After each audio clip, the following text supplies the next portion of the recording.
and gentlemen. My name's Andrew Morgan, and today we're here to talk about collaborative strategies for net zero transport and infrastructure.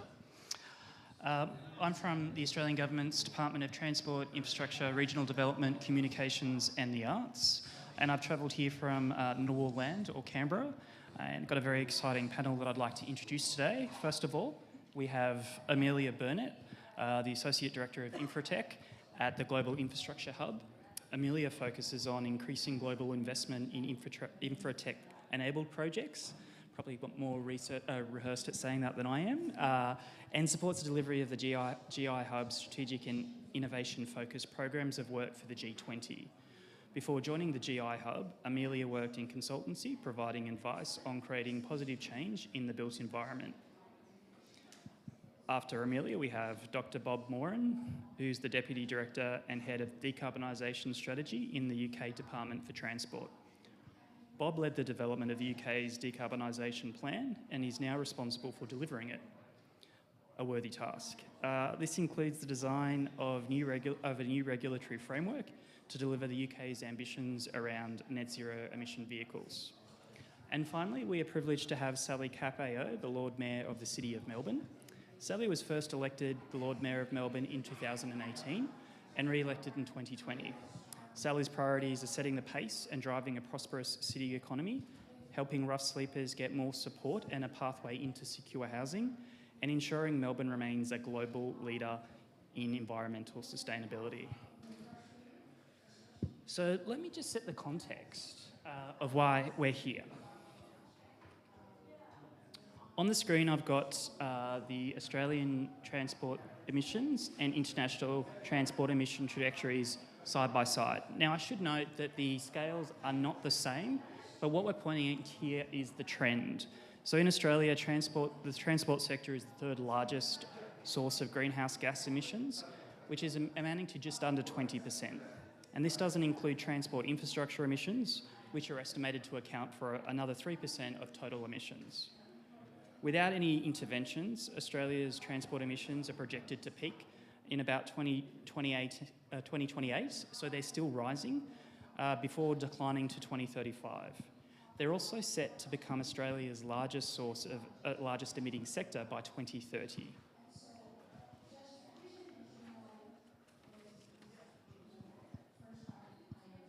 According to the IEA, remaining aligned with net zero would require transport emissions to fall by around 25% by 2030.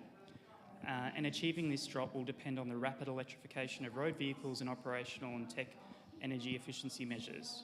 It will also require the scaling up of low carbon fuels and policies to encourage mode shift. So it's quite an ambitious task ahead, noting that at the moment, we're still rising in our transport emissions, and for anyone who's not aware, that dip we see relates to the period of time where COVID stopped the world moving.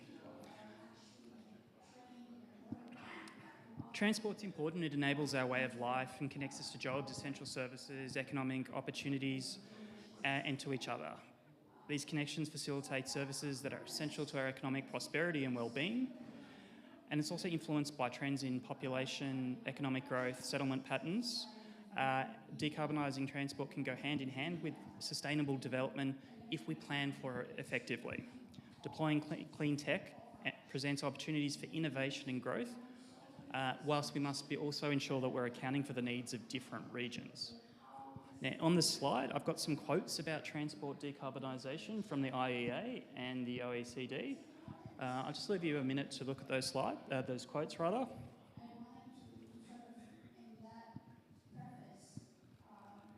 What we know is there's a significant challenge ahead. So the Australian Government is committed to reducing greenhouse gas emissions to 43% below 2005 levels and achieving a net zero roadmap and action plan, which is the plan I lead. We also have plans in place that are being developed for the built environment, the resources sector, energy and electricity, industry and agriculture and land.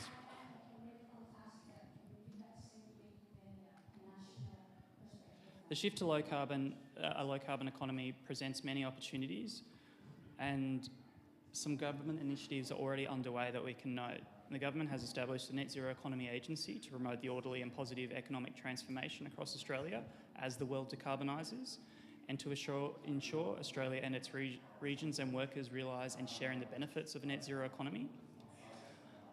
The government is also sharing best practice approaches for identifying opportunities for states and territories to support the infrastructure pipeline towards decarbonisation through the Infrastructure Policy Statement, and working with states and territories under our Infrastructure and Transport Ministers Forum through its Decarbonisation of Infrastructure Working Group, which met this morning Australia time and agreed to its work plan for next year. Australia is also developing fuel efficiency standards for road vehicles, and we have a real-world testing program, sustainable aviation fuel funding initiatives, and green and digital shipping corridors underway with Singapore. But to bring all this work together, we're developing the Transport and Infrastructure Net Zero Roadmap and Action Plan. Now, this will cover all forms of transport, low-carbon fuels, freight and supply chains, and transport infrastructure. The roadmap will develop the pathway for the transport sector to play its part in a net zero transition, and ensure that Australians secure long-lasting benefits from the transition while managing and minimising the negative impacts.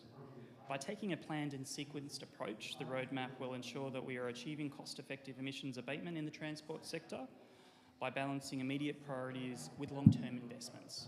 Now, it's not an accident that it's the Transport and Infrastructure Net Zero Roadmap rather than just the Transport Plan, because we thought it was important to bring the infrastructure decision-making into the picture of transport decarbonisation, because that's where the decisions start. The roadmap is expected to be released early next year for formal consultation, but I can tell you today that my team has reviewed over 130 different research strategies, plans and approaches by NFPs, other governments, including the UK plan, to see where we should start from. And there's a lot of work out there. And the important message is that we need to set a pathway forward to give clarity to industry and the community around what the pathway to 2030 to 2040 and ultimately 2050 can look like. So here with me today, I've got a panel who've been doing similar work and possibly more advanced than some of our thinking, who I'm keen to learn from, and hopefully you all will too. So what I'd like to do is pass to Amelia to tell us a little bit about your work and the GI Hub and its role in decarbonising infrastructure. Thank you, Andrew, and kia ora to everyone. My name's Amelia Burnett. I'm with the Global Infrastructure Hub. The Global Infrastructure Hub, for those of you who don't know us, is actually headquartered in Sydney, Australia. We're an entity that was created by the G20 to advance sustainable, resilient and inclusive infrastructure. One of the ways we do that is through data and insights, which are all freely available on our website. And I'm going to take you through some of the research that we've been doing, looking at how G20 economies are approaching reaching net zero targets and the Sustainable Development Goals. Why this is incredibly important is over this decade, between the G20 economies, there's going to be $12.4 trillion in investment in infrastructure. With that investment happening this decade, we undertook a piece of work to see, at this critical point of reflection, what can we tell from analysing investment across those economies into infrastructure to see how they align with the Sustainable Development Goals and net zero. Through that, we analysed over 250 national strategies, policies and plans, and extracted out a data set that consisted of mapping that investment against 15 pathways across 4 themes, which is broken down into 12 sectors, as well as subsectors, and across 140 different asset types to see what that investment is being directed towards. Those 4 themes, I'm just going to take you through them to give you a sense of how this data is stacking up. The first is decarbonisation and mitigation, which includes pathways such as increasing the share of renewable energy generation. The second, which I'll break down specifically in the transport space a little bit later. The second, and where we're seeing relatively low levels of investment, a space that's ripe for further thought and for further innovation and investment, is in resilience and adaptation, where we're seeing comparatively lower investment that's aligned with increasing circularity or restoring land and water ecosystems across those investments. The third, and where unsurprisingly we're seeing highest levels of aligned investment, is around inclusion and social outcomes, which makes sense. You know, we understand that infrastructure is both a way to stimulate the economy, infrastructure investment, but also ultimately the purpose of infrastructure is to improve outcomes for people and for nature and the planet, and there's a strong alignment between new investment in infrastructure and achieving the Sustainable Development Goals. This area aligns for the highest overall investment as a percentage of country GDP across all of those pathways. And the final objective, the final theme, is around pathway amplifiers. So these are the two areas, scaling up the adoption of infratech, which I will give you a definition for. I won't just keep throwing it around as if it's a term everyone knows. And also increasing the digitalisation of infrastructure. So we define infratech as being solutions and innovations that enable a step change in terms of the outcomes that you get from infrastructure. So that can include digital interventions, digital solutions, but also materials innovations and innovations in that space. So it's really solutions for delivering and maintaining and operating your infrastructure in a way that's going to improve the outcomes that you get from it. Shifting away from traditional ways of doing things, which, as we all know, if we continue along that path, we're never going to reach the targets that we've set and committed to. So and much of the planned investment, in fact, across 22 of the G20 economies that we looked for, the plans and strategies for achieving the net zero targets and the Sustainable Development Goals rely on scaling up innovation, scaling up infratech, and the digitalisation of infrastructure and of government services. If we start to get into this data set as it relates to transport and break it down a little bit further, as I mentioned, this data set is broken down by country, but it's also broken down at a sectoral level. And we have also mapped the goals and KPIs that have been set in these strategies for achieving Sustainable Development Goals in net zero. When we look in the transport space, most of the goals that have been set across the G20 economies for decarbonising transport are defined by the length or number of assets. So they're around the kilometres of bike lanes delivered, kilometres of walking path, kilometres of electrified or high-speed rail. It's around the number of recharging stations, the number of electric buses or electric vehicles, as well as percentage reductions in greenhouse gas emissions from facilities as well as from fleets. What we're seeing less commonly, though, are clear mandates. So clear mandates such as phasing out assets, such as ending the sale of petrol or diesel cars by 2030. That we're seeing a lot more frequently than just commitments to the building of new and the percentage of which those new assets make up of the fleet, of the vehicle mix, of the transport infrastructure in the countries. If we look at how these goals line up with committed investment, what we can see is that annual transport investment is on average about 1.1% of country GDP across all of the transition pathways. That's on average across the G20 economies. But less than a quarter of this committed investment, on average, is aligned with decarbonisation pathways and decarbonisation outcomes. But encouragingly, over 17 of the economies that we looked at do include strategies for decarbonisation in their transport plans. And what we're seeing, those pathways that are coming out clearly across those economies are around increasing the share of renewable energy. So there's that very important nexus between transport and energy. When we're looking at decarbonisation of transport, we can't just look at transport on its own. It's increasing the share of low emissions transport, increasing technological carbon removal, and also increasing the operational efficiency of buildings. If we drop down to a subsector level to have a look at how this and disaggregate the data by asset type, it tells a story that's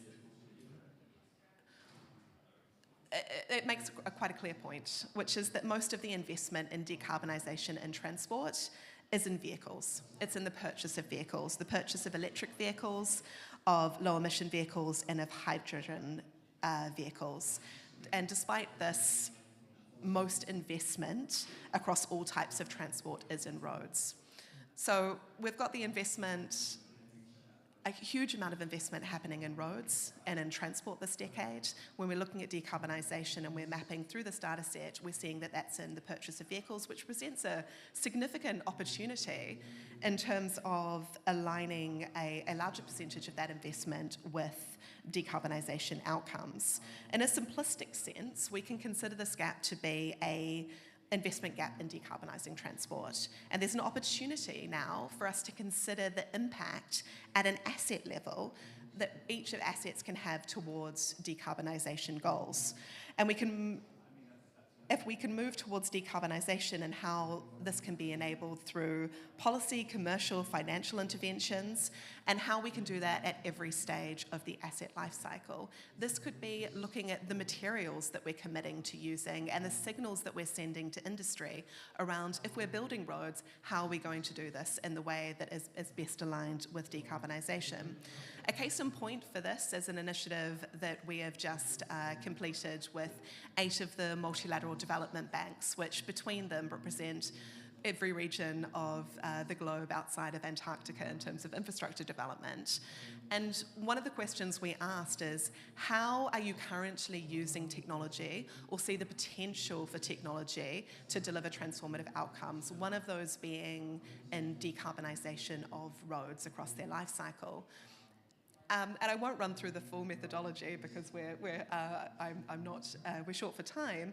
But what came through really clearly through this initiative and through the discussions with those funding infrastructure in emerging markets and developing economies was the importance of materials innovations in reaching decarbonisation, but also improved climate resilience. So when we look to the interventions that we can make in our decarbonisation strategies for transport, what I want to encourage from looking at this data set and this research that we've done is to look at the opportunity beyond just electric vehicles and low emission vehicles in their infrastructure and the broader interventions that we can have in the way that we are planning for using the existing infrastructure that we have, as well as how we can embrace innovation in the way that we're delivering new assets, which of course there are policy blockers and commercial blockers, but I think that with the momentum behind this, we can work together to resolve those. Thank you.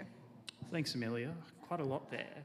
And really fascinating to think about the gaps in where we're investing, but very good to synthesise all the things that you've seen in the G20 economies so that we can take it forward nationally. And so to talk more about a national journey, we've got Dr. Bob Moran to talk about who's Deputy Director Head of Decarbonisation Strategy for the Department for Transport of UK. Well, for Transport. Hi, Andrew. Thanks very much for the invitation to come and share. I've got my little list of top tips for you here, you and your team. So I'm very happy to expand on any of these points that I make. It really is good to be able to join you, give some insight into how the UK developed its own transport decarbonisation plan. We call lots of things world leading or world first, but actually we think we were the world's first to look really at transport as a system, and that's how we approached decarbonisation of transport. So some examples of that. That's not talking about electric vehicles when actually you are talking about electric cars and focused very much on cars. Because actually, at the same time you should be thinking about trucks, big vans, all of that kind of stuff. You shouldn't necessarily worry about the specific detail, I would say, as well. When I've got 100% of all of the largest trucks in my country, all battery electric, for example, how on earth is the grid going to cope? How on earth am I going to find all those charge points? What's going to happen? Don't worry about that just yet. You don't need to sweat the detail, right? Okay. I'm thinking more that you will have that one day. All your road vehicles will be zero emission, 100% clean. Some may be hydrogen. Maybe all of them will be battery. Keep that in your mind. You never know what you'll be able to do today that will benefit you in the future. Decisions, particularly around grid capacity, grid connections. It's what we're doing in the UK. Just 2 or 3 years ago, we started a project looking at grid connections across all of our strategic road networks. And we started off by talking about electric vehicles, but actually we were looking at cars. We're looking at car capacity, okay? Mm-hmm. But we've seen the mild error of our ways, I think, now, and we're increasing capacity and thinking about trucks as well and thinking about the entire fleet. because they are coming. Now, I'm not going to worry about how many megawatt chargers are going to be in a single location right now, because the megawatt charging standard isn't quite finalised. Okay, but thinking ahead for that long-term vision now, we think will enable you to take some sensible decisions now that will benefit you very much in the future. So I think my first top tip, just to summarise that, is think about everything now. Okay, if you're going to decarbonise transport, you're going to still need to think about walking a lot, right? Okay, but shipping and maritime and aviation as well as driving. Okay. I think secondly, always have in your mind that decarbonising transport is an opportunity to make it better, and that should remain a kind of key priority, I think.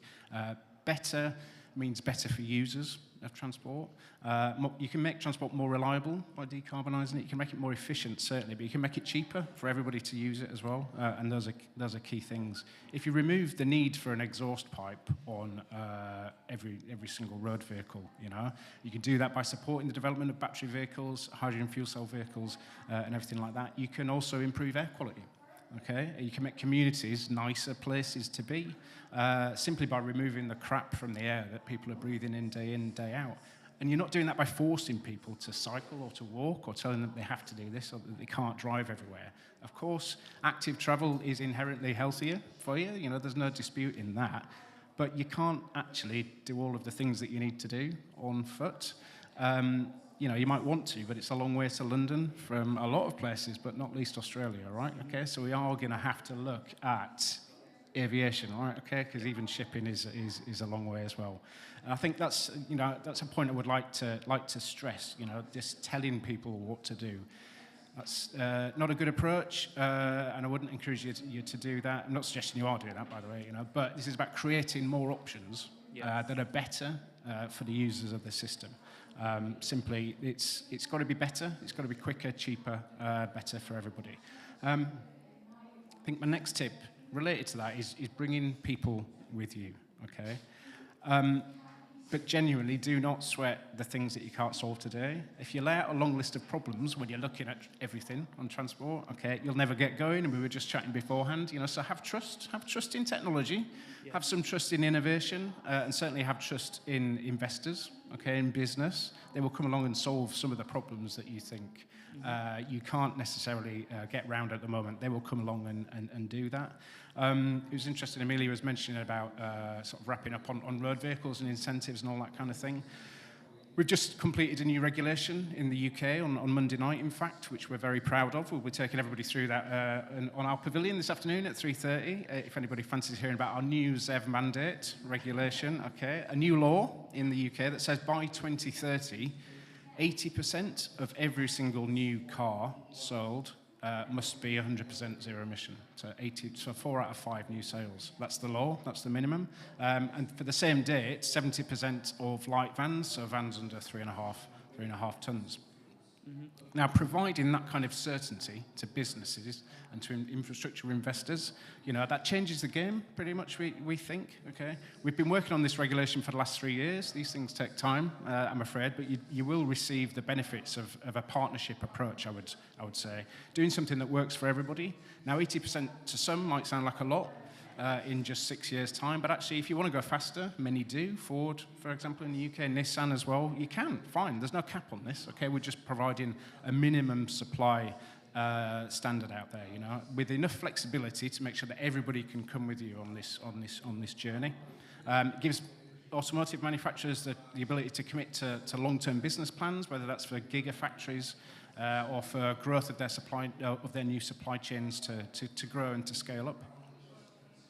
And touching on infrastructure, that's where we're seeing huge investment, and from the certainty that regulation provides.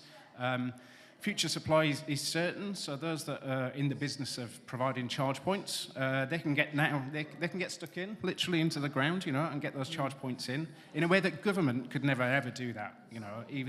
This isn't a funding issue, this is a certainty issue.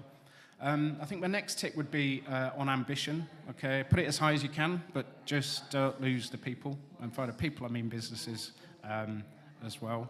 But put the ambition in, but then back it up with regulations and with certainty. So if you're going to say all your new vehicles need to be zero emission by 2040, which we have, okay, then bring in the regulation to support it behind it. That's crucial for investments. And I think my final tip, as I mentioned to you earlier, and be really good to chat through this, for you and your team, but the government and the country, enjoy the process, okay? Consult, make it a conversation, okay? Don't consult to tick a box, right, okay? Ask the public. We had 8,000 responses to a call for ideas in the UK. It was a pleasure to go through all of those, me and my team, right, okay? But we ran focused workshops that had 700 experts. So you've read a lot of strategies. Talk to people, talk to them very focused and on very specific issues, and see what they recommend, see what they know has worked, see what they know hasn't worked, and then you can then piece it all back together in a way that's right for you and right for your country. I think it's fair to say that what we did changed a lot of the conversation around the UK's approach to decarbonisation. We had a similar chart to the one that you put up first of all. The last 30 years, no change in transport emissions in actual fact. But we've stopped that now, and we hopefully have peaked, and we're starting down onto, hopefully down onto the route and the pathway to 2050. So we genuinely use this to press a reset button, to plot a new pathway together with businesses, with local authorities, local government, but with people as well.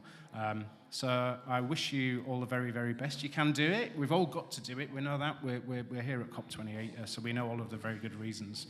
But make a plan, make it ambitious, make it strong, but then make those commitments afterwards, okay, and really, really deliver on it. And I wish you all the best and look forward to the discussion. Thanks, Bob, and a lot of good lessons and tips in there, and I'd like to say we have similarly just issued our call for good ideas.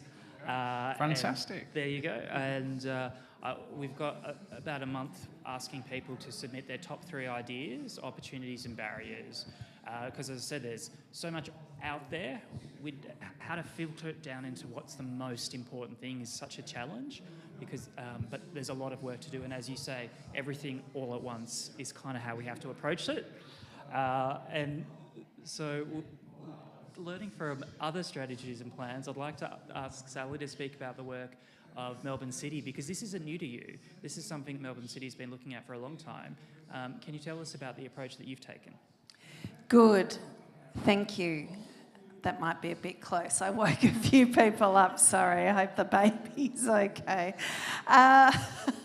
Thank you, it's lovely to be here. It's my first COP. I'm having an awesome time. I hope you all are too. It's been wonderful to see how cities have been recognised both as places of maximum emissions, but also places for the best of solutions, and really happy to be on this panel talking about this important topic.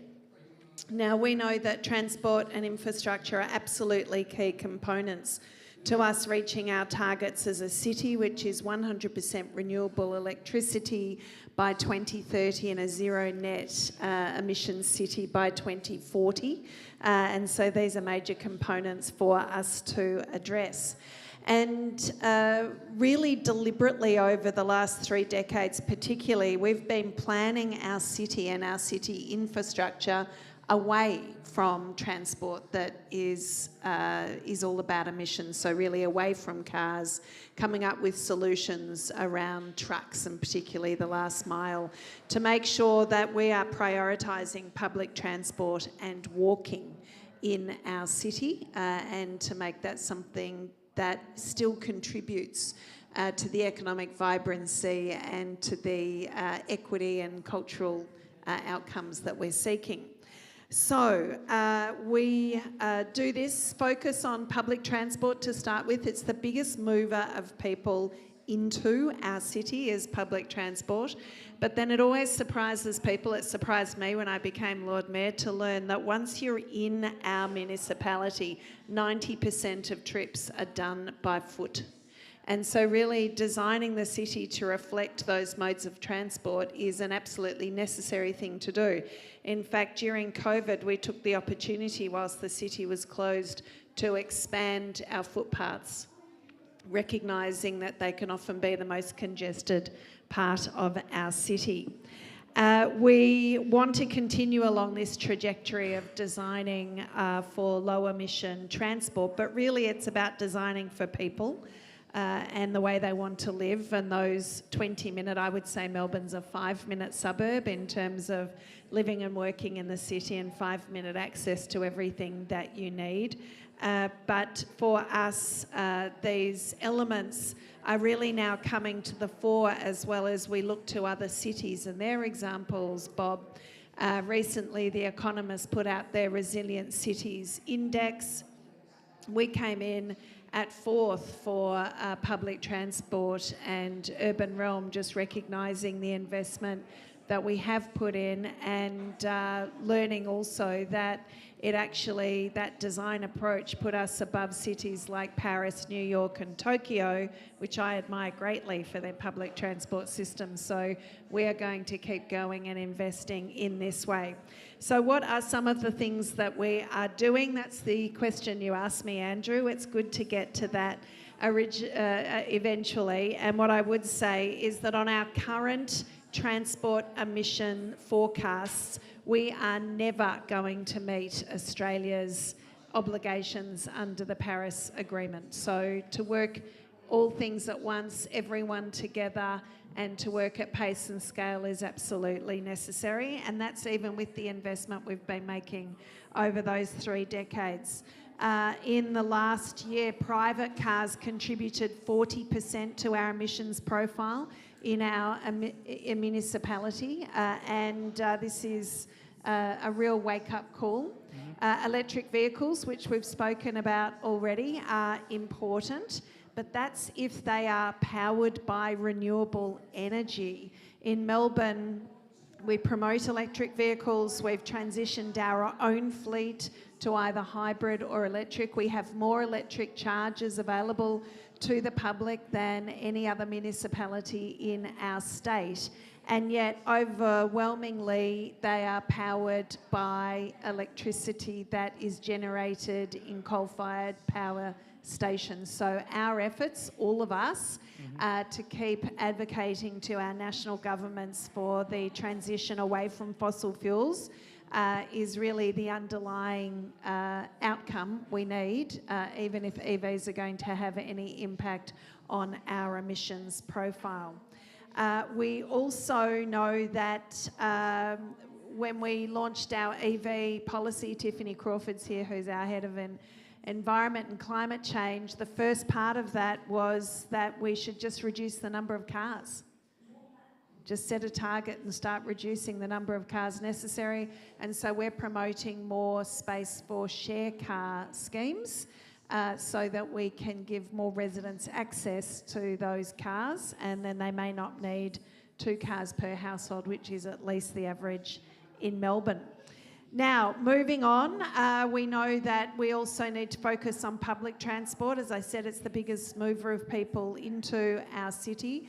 Our tram network, which is the most extensive tram network in the world, is fully powered by renewable energy as a result of 2 massive solar farms in Victoria. We are just increasing, or the state government is investing in 5 new train stations in and around our central business district, which means there's capacity for an extra 500,000 people per week to be able to use public transport because they're able to easily access that system via those train stations. And it also means that it unlocks a lot of development opportunities around those major tram and train transport nodes, encouraging more people to live within walking distance of public transport, thereby again reducing the reliance on cars in Melbourne. These things are very important to us. I was just going to mention that during COVID, again, we took the opportunity to accelerate the rollout of our bicycle lanes, our protected bicycle lanes. We managed to put down 20 kilometres during lockdowns, which has been transformative, but it has created a lot of very divisive debate in our city as well, unfortunately. whilst the majority of people support protected bicycle lanes and the benefits, we've seen a 22% increase of people using bicycles in our city as a result of those protected bike lanes going in. We have very loud opposition still to that type of infrastructure, which is disappointing. Happy to talk more about that. And the last thing I wanted to mention was e-scooters. We have an e-scooter share scheme in Melbourne. Again, they're controversial in different cities around the world, but we love them in Melbourne. We've had more than 6 million trips done around Melbourne, one of the highest uptakes in the world. And it's taken, we calculate, 400 tonnes of emissions out of our profile, which is absolutely critical. And I think one of the great parts of introducing new types of public transport into our network and making sure that they work well. And what's been interesting from the data coming back is a lot of people are using the shared e-scooter and bike scheme to get to major public transport nodes and then jump on public transport. So it's really creating a more connected public transport system, which is great for everyone. From our perspective, we know we've got to work with other levels of government.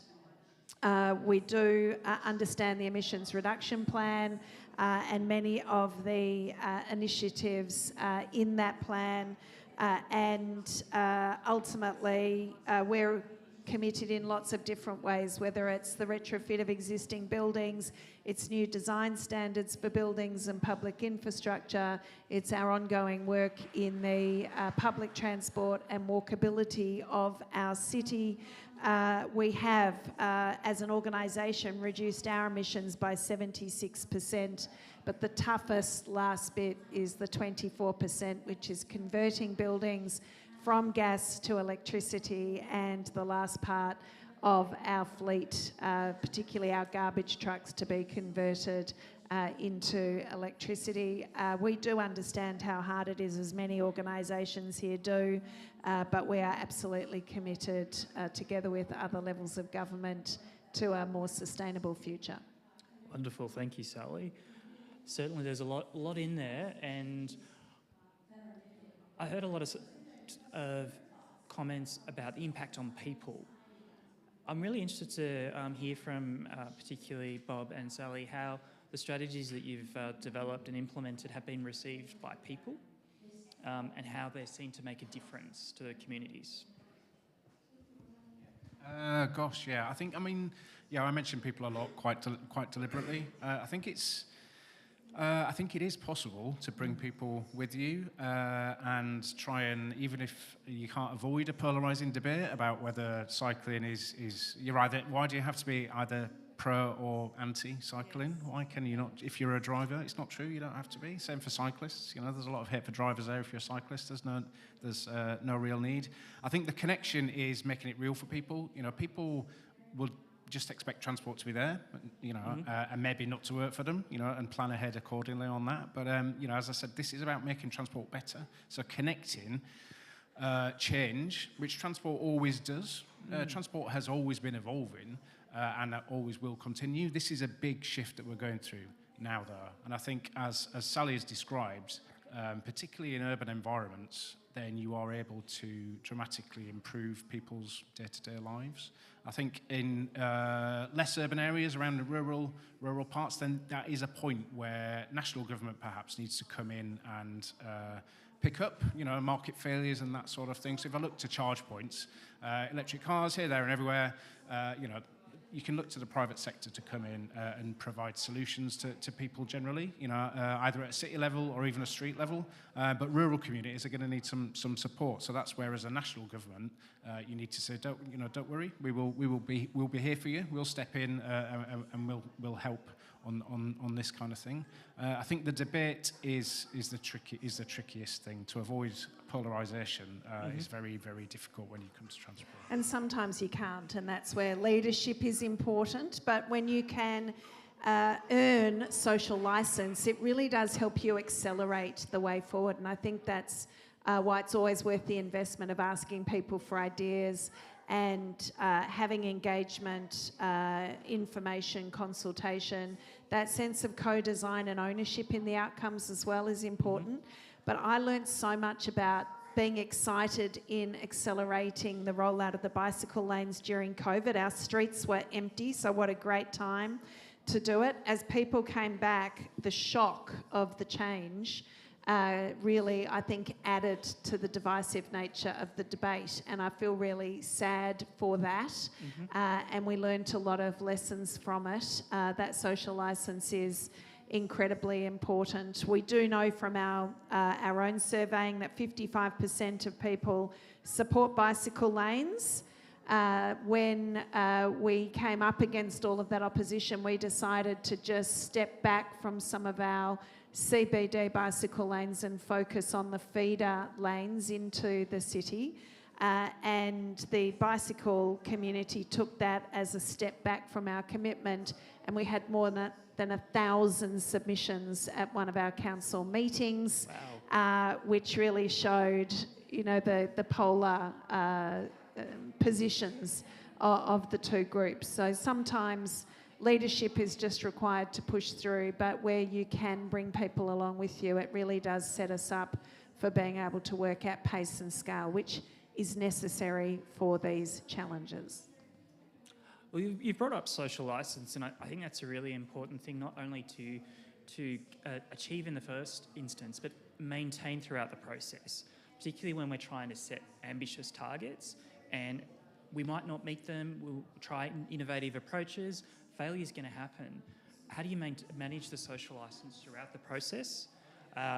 Is it reasonable to take ambitious aims and still maintain a social licence to it when you might not get there day one? I think so. I have this discussion with the media all the time when they're calling me to account on not meeting certain targets. You know, I think we'd rather reach for the stars and get to the moon. Is that the saying? From our perspective, I think it's really it's a responsibility of ours. Of course, you want things to be achievable, and we need to make it so in terms of working with community. But I do feel very strongly in our city that I am representing the ambitions of our community in setting those sorts of aspirational targets. And I think that gives us confidence to keep doing it, even when you do tend to be undermined by certain commentators if you don't quite get there. The other thing is risk. Governments aren't actually very good at taking risk at all, and the community really does punish us when something goes wrong.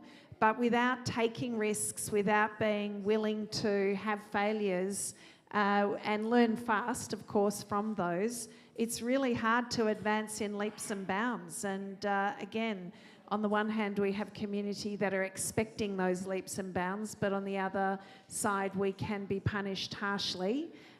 All of us as leaders really need to stay focused on the long term. I guess I'm the only elected representative up here, so I can say that. Stay focused on the long term, make sure that we do commit to strategies we think will have those impacts. And if we have some mistakes or failures along the way, we've really just got to own them, but understand how it adds in the long term to the success of the projects by pirouetting if needed or changing tack. Like to do some pirouetting in government.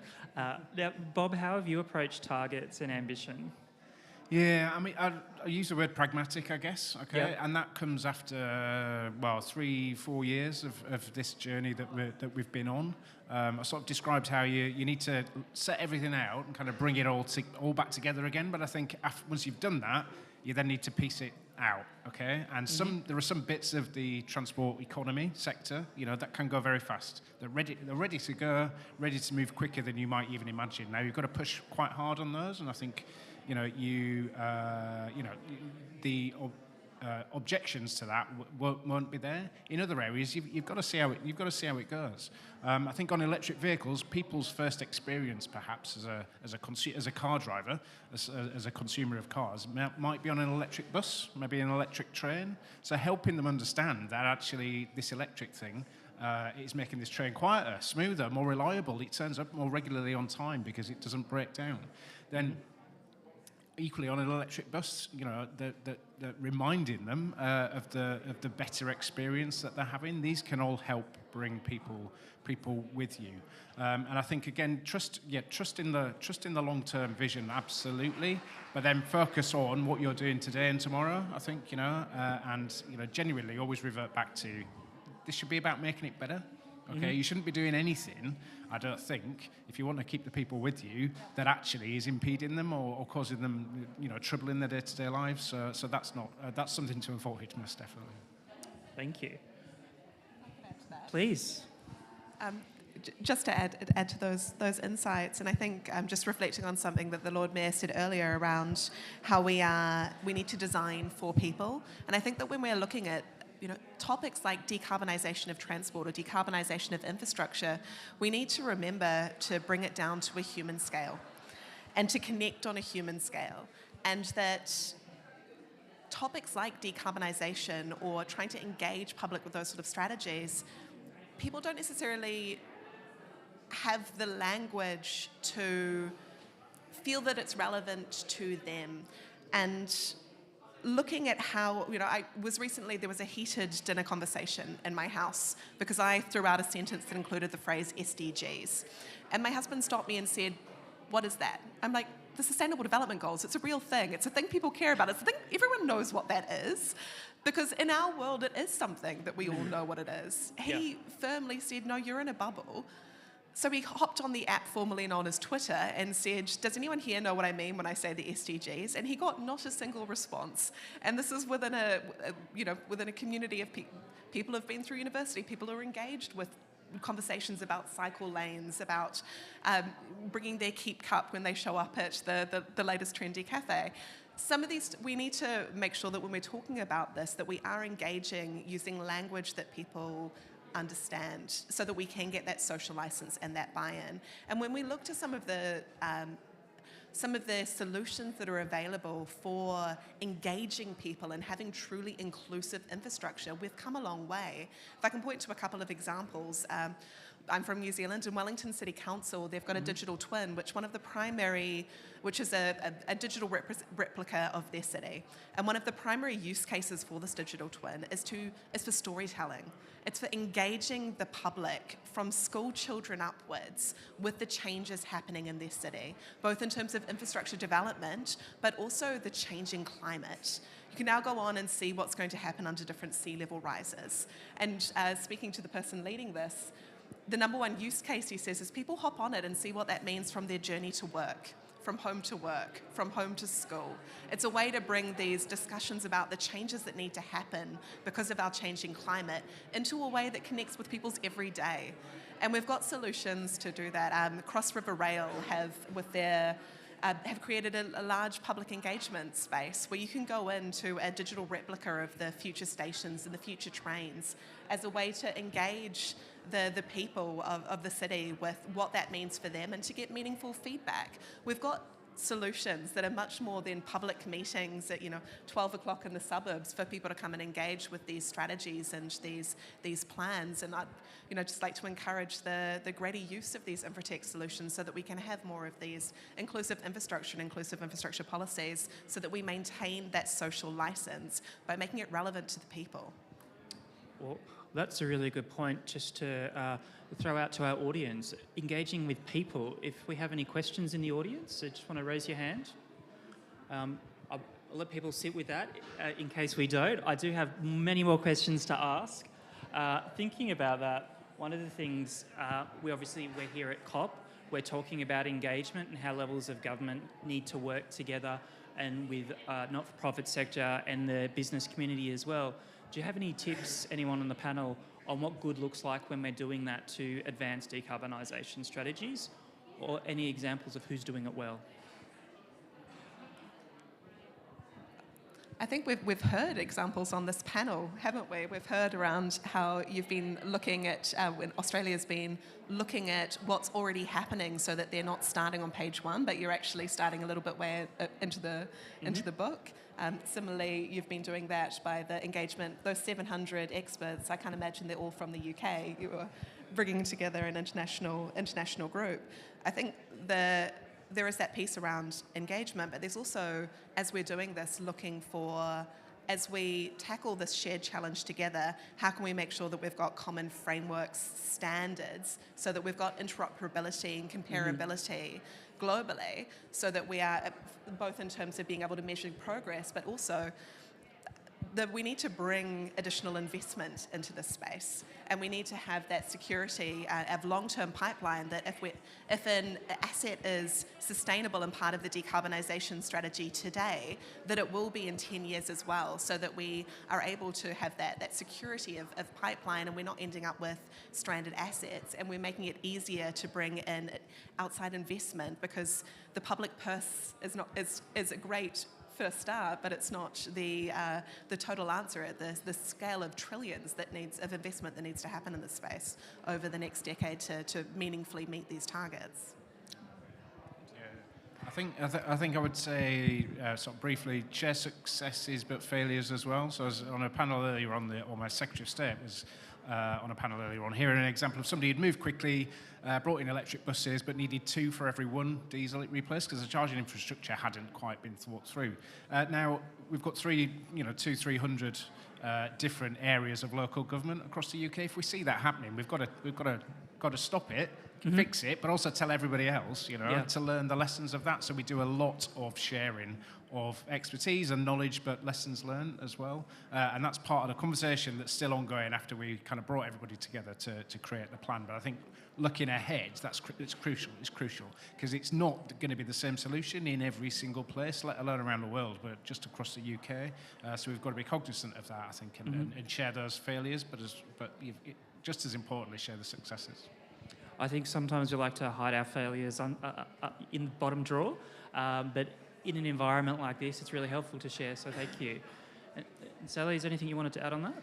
Well, it's interesting that we got to that point, because we were in a session yesterday and somebody said they're thinking of organising a conference of failures so that we can learn. But of course, we're all here in this biggest conference in the world, is it? Because we want to learn from others and we want to work together. And of course, we know we need that for this global challenge. And I know that the City of Melbourne, we're involved in lots of different networks.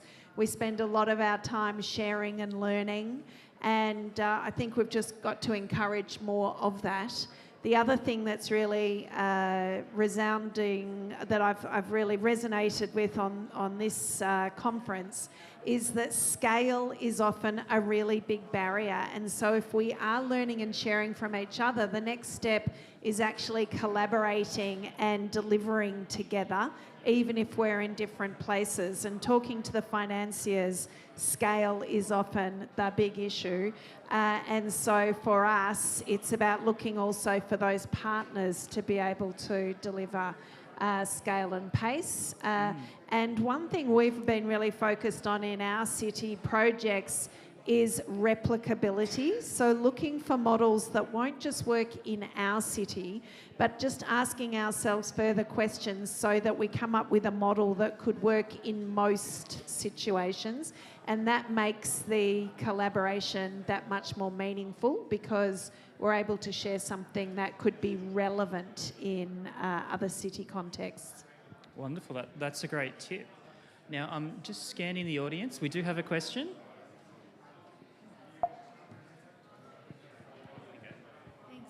Hi, you mentioned this conflict between drivers and bikers, and I'm really curious to hear more about that, how you get these two groups to understand one another and work together. Could you explain the problem a bit and also the solutions that you found? Sorry. Gosh, that's a very tricky question.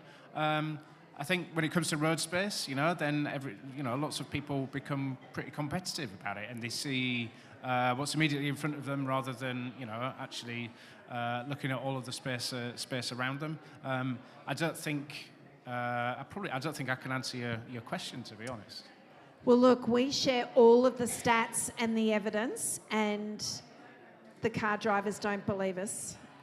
We share all of the stats also about the impact of deaths of people on bicycles as a result of interactions with cars, the number of injuries, and it still doesn't seem to make much difference because the car drivers are thinking about the impact on their trip every day. It's so personal. And so I think what we're doing is taking it back up high again to look at the transport system as a whole and to have everybody understand that we need to be able to accommodate all modes of transport so that anybody that wants to come into or move around the city has an opportunity to do so and really lift it back up because it's so deeply personal, the feedback that we get. And it just shows us, look, with any change, people automatically go back to what does this mean for me? And it's hard to respond to that with data and evidence about benefits for bike riders.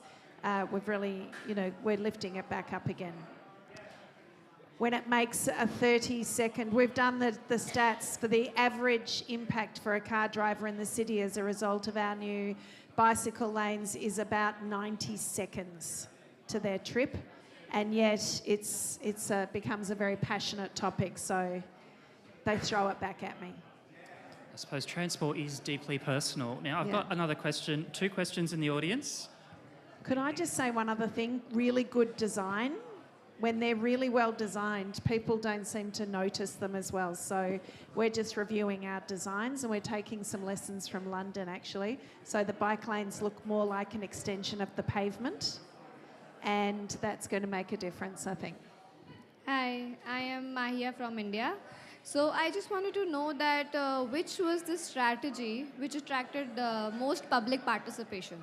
Which was the most efficient strategy which attracted the most number of participants in terms of public Oh, participation? wow, that's really interesting. From our perspective, there are 2 things.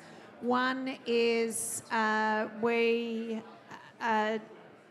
expanded our thinking of who our stakeholders were. Now, a lot of the time as a city, we think it's people that live. We start with who lives in the city, then who owns property or a business in the city, then who works, students, etc. Actually, we have more than 1 million people just coming in and out of our city every day, in addition to who's based there. So going out and including and inviting people from a much larger catchment area really improved and increased the number of people and improved the type of feedback we received. The other example is that we've just recently been consulting on an enormous city shaping project, which is called a Green Line for a working title. And when we went out, we really tried to capture people's imaginations. It was almost like starting with a blank slate. Often we go out with this is what we're planning to do, but by starting with almost a blank piece of paper, we've had our biggest number of responses ever. So they're 2 things that come to mind. Hi. I wanted to ask whether there are policies you've come across that you would want to see rolled out more broadly that go to behavioural change or sort of nudges between modes of transport. Congestion tax is one that, I think the UK has some experience with. Australia, I mean, I'm from Sydney and we make it cheaper for people to drive through the city rather than make use of tunnels to divert traffic. It's utterly perverse and we need to change the way we do that. So yeah, just interested in things you've come across that you'd like to see rolled out that'll nudge people away from cars. Well, okay. So I would hesitate to say that I'm in a position where I'm doing something to push people out of the cars. I think that is entering into kind of forcing people to do something which may not suit them for whatever reason. I think, as Andrew said, I was interested to tie up to the last question. Of those 8,000 responses we had, I would say every single one was about something personal to somebody, to that individual. You know, a thing that could be applied in their local area, or a niggle that they had in their everyday life. This transport is just so personal. I think car clubs, if I had to pick one thing, then car clubs. I think it can be a fantastic way of solving an awful lot of issues. An electric car in a car club can give access to far more people, maybe in a rural area, not necessarily in the city, but also in the city in terms of space, and giving you more space more generally. So I think I will go plump with one then, and I'll go car clubs and car sharing. This isn't a policy, but I'd we've developed a framework for inclusive infrastructure. And rather than pointing to a particular policy, I'd point towards that framework, because what it really pushes for is representation and co-development and effective approaches to do that, and effective case studies for that being done. Because what may nudge one community out of a car may only work in that community. So it's bringing it back down to human level, getting the right story and the right solution for that community that's going to bring the right change. We can point to cycle paths, walking paths that aren't well used because they don't actually connect the community to where they want to go. So if we're going to have that effective change at a community level, we need to do that with the community. So that framework, and there's now a training course that goes alongside that, is a really effective way to start. And just also, I think we should all reflect on how lucky we are, because we have the youngest delegate at COP in our session today. So thank you very much. You know, as we're sitting here thinking about decarbonisation and the future, we've got right over here little Scarlett, who is part of the reason that we're all having these conversations and doing the work today. Look, I have been getting the wind-up signal, so what I'm going to do is ask each of our panellists, Sally, if you want to add an answer to that last question, but I'd also like each of our panellists just to share in their journey in this space something that's been surprising that you would like to share with others. We've heard a lot of tips today, but one thing that surprised you.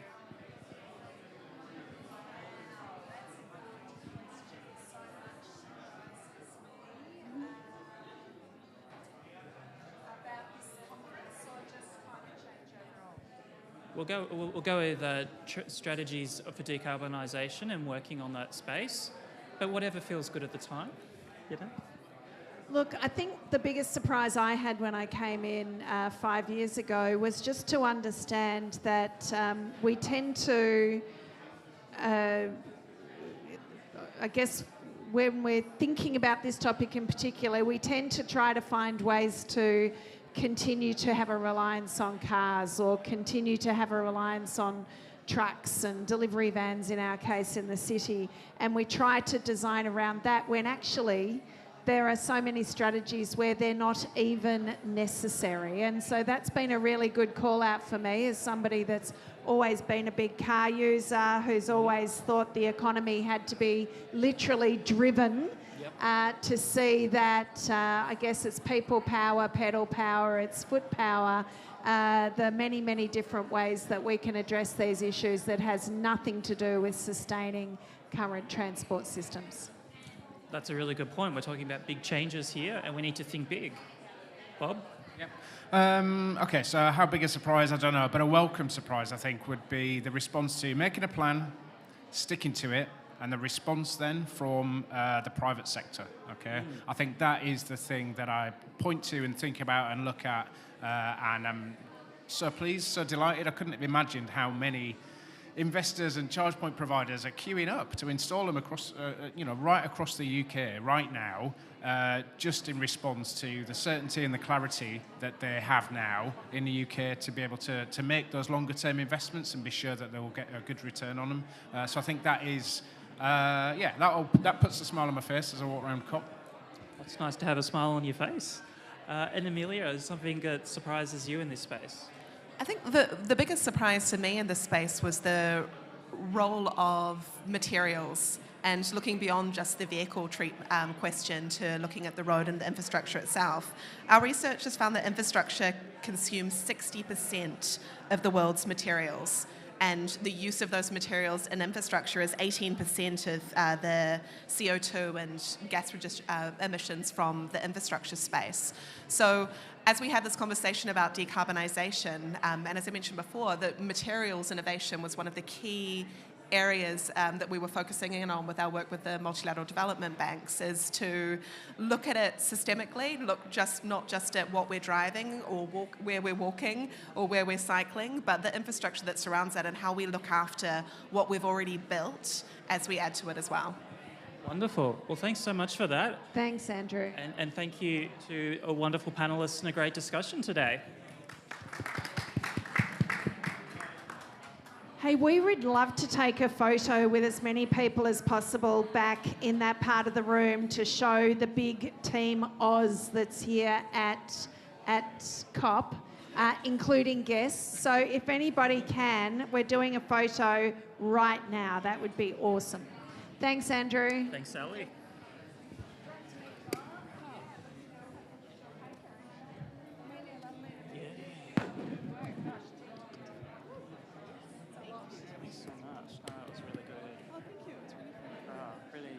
Appreciate having both of you there and hearing all of the important stuff that you're doing.